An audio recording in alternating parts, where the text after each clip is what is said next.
many women around the age of, I would say, between 28 and 32 have a career family crisis that they have to deal with.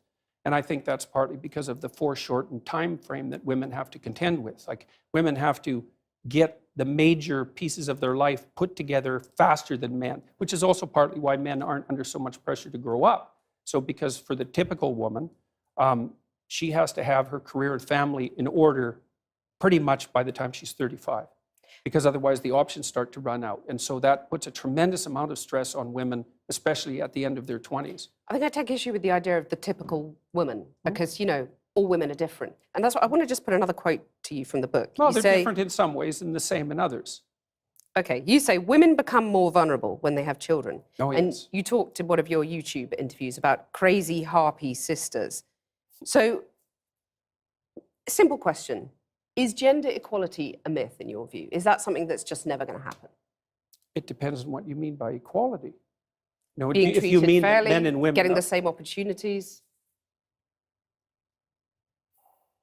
fairly, we could get to a point where people were treated fairly or more fairly. I mean, people are treated pretty fairly in Western culture already, but we can But they're improve really that. not, though, are they? I mean, otherwise, why depends would there only be 7 women running FTSE 100 companies in the UK? Why would there still be a pay gap, which we've well, discussed that's at easy. length? It's easy to Why are answer women that at the question. BBC saying that they're getting paid illegally less than men to do the same job? Well, That's not fair, is let's it? go to the first question. Those are complicated questions. Seven women, repeat that one. There's only 7 women running the top FTSE 100 companies in the UK. Okay. Well, the I mean, first that's not question fair. might be, why would you want to do that? Why would a man want to do it? I Well, mean, it's a lot of money, it's an interesting there's a job, certain you know? number of men, although not that many, who are perfectly willing to sacrifice virtually all of their life to the pursuit of a high-end career. So they'll work. These are men that are very intelligent. They're usually very, very conscientious. They're very driven. They're very high energy.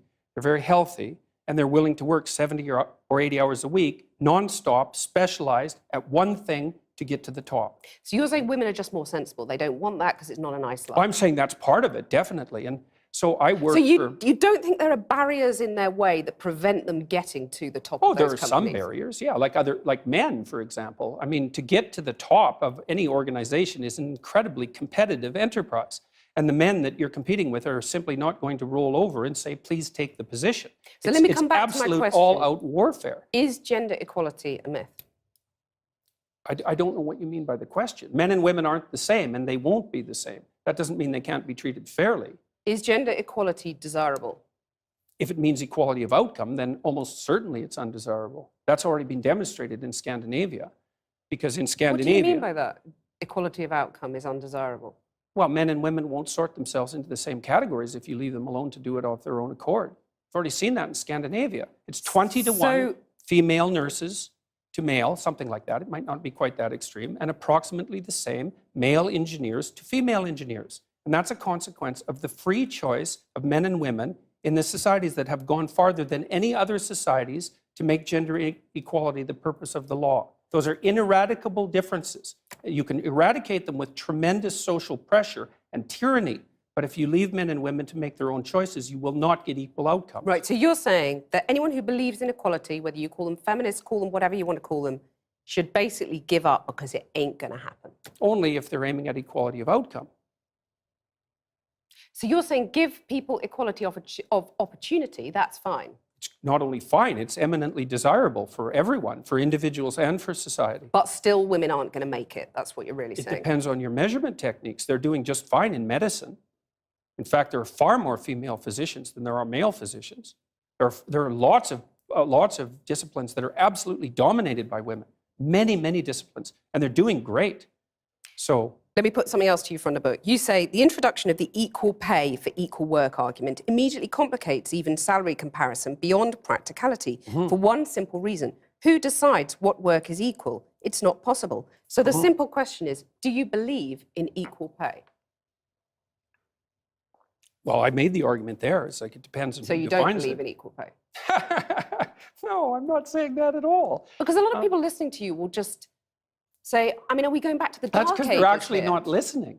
They're I'm just listening very projecting carefully, what and they I'm think. hearing you basically saying women need to just accept they're never going to make it on equal terms equal outcomes is how you defined it. No, I didn't If say I was that. a young said that woman equal- watching that, I would go, well, I might as well just go and play with my Cindy dolls and give didn't up say trying that. at school because I'm not going to get the top job I want because said there's that someone sitting there saying it's not possible I and it's said not that desirable, equal it's going to make outcomes you aren't miserable. desirable. That's what I said. It's a Yeah, bad it's not social desirable. goal. I didn't say that women shouldn't be striving for the top or anything like that, because I don't believe that for a second. Striving for the top, but you're going to put all those hurdles in their way, as has been in their way for centuries, and that's fine. You're saying that's fine. No, I really The think that's- patriarchal system I really is think just that's fine. silly. I do. I think that's silly. I really do. I mean, look at your situation. You're hardly unsuccessful. Yeah, and I have How do you battled quite manage hard it? to get where I've got Exactly. to. Good So that's for you. okay. Battling is good. This is all It's about the fight. inevitable. But you talk about men Why fighting. I mean, let me wouldn't just you- put another thing to you from the book. Why You're wouldn't saying you have to real. battle for a high-quality position? Well, I notice in your book you talk about real conversations between men containing, quote, an underlying threat of physicality. Oh, there's no doubt about that. What about real conversations between women? Is that something, or are we sort of too amenable and reasonable? No, it's just that the domain of physical conflict is sort of off limits for you. Well, And you it's just said rather that I've unfortunate. fought to get where I've got. Yeah, but What does that make me? well, a I sort of don't proxy imagine. man or I something? don't imagine that you've. Yeah, to some degree, I suspect you're not very agreeable. So that's the thing. Successful women. I'm not very agreeable. Right. Yeah. But I've noticed that successful- actually in this conversation. At least and we I'm can have sure a it joke about it. served your career well. Successful women, though, Mm-hmm. basically have to wear the trousers, in your view. They have to sort of become men to succeed, is what you're saying.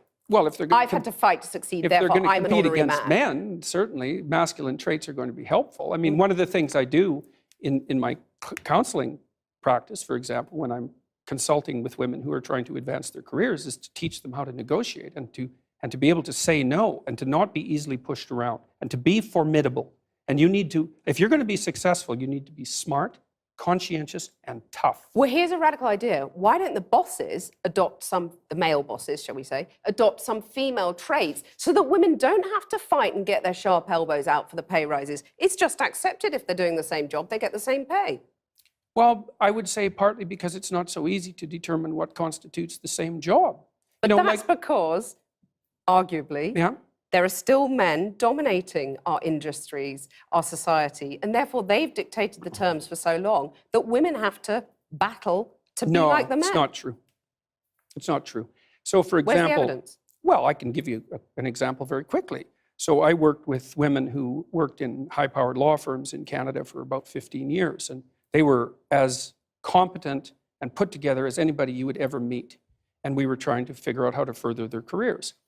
And there was a huge debate in Canadian society at that point that was basically ran along the same lines as your argument, is that if the law firms didn't use these masculine criteria, then perhaps women would do better. But the market sets the damn game. It's like... And the market is dominated by men. No, So it's what I'm not. It's asking you- not. The market is dominated by women. They make 80% of the consumer decisions.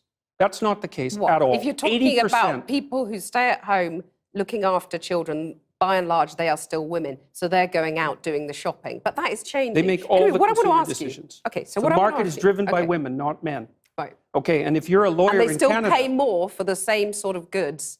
That's been proven, that men, you buy a blue bicycle helmet, it's going to cost less than a pink one. Anyway, we'll come on to that. It's partly because men are less agreeable. Right, so they won't put up with it. I want to ask you, is it not desirable to have some of those female traits you're talking about? I'd say that's a generalization, but you've used the words female traits. Is it not desirable to have some of them at the top of business? I mean, maybe there wouldn't have They been don't predict a success. banking crisis. They if don't that had predict happened. success in the workplace. The things that predict success in the workplace are intelligence and conscientiousness. Agreeableness negatively predicts success in the workplace. And So so you're does saying high that- negative emotion. You're saying that women aren't intelligent enough to run these top companies? No, I didn't say that at all. You said that female traits don't predict success. But I didn't say that Intelligence and intelligence wasn't. I didn't say that do. intelligence and conscientiousness Well, you were saying that weren't intelligence female and traits. conscientiousness by implication are not female traits. No, I mean, I'm not that's very saying that. dangerous I'm territory. not saying that at all. Are women less There's- intelligent than men, by and No, large? no, they're not. No, the data on that's pretty clear.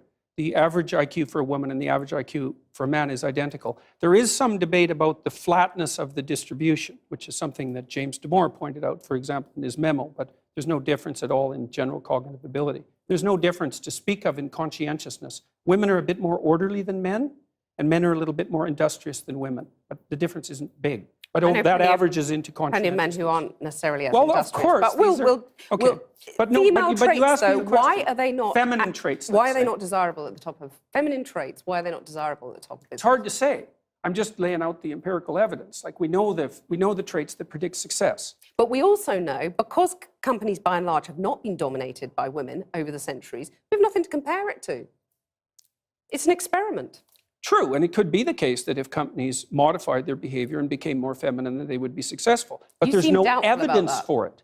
I'm not neither doubtful nor non-doubtful. There's no So evidence why for not it. give it a go, as the radical Because the evidence feminists would suggests, say? well, it's fine. If someone wants to start a company and make it more feminine and compassionate, let's say, and caring in its overall orientation towards its workers and towards the marketplace, then that's a perfectly reasonable experiment to run.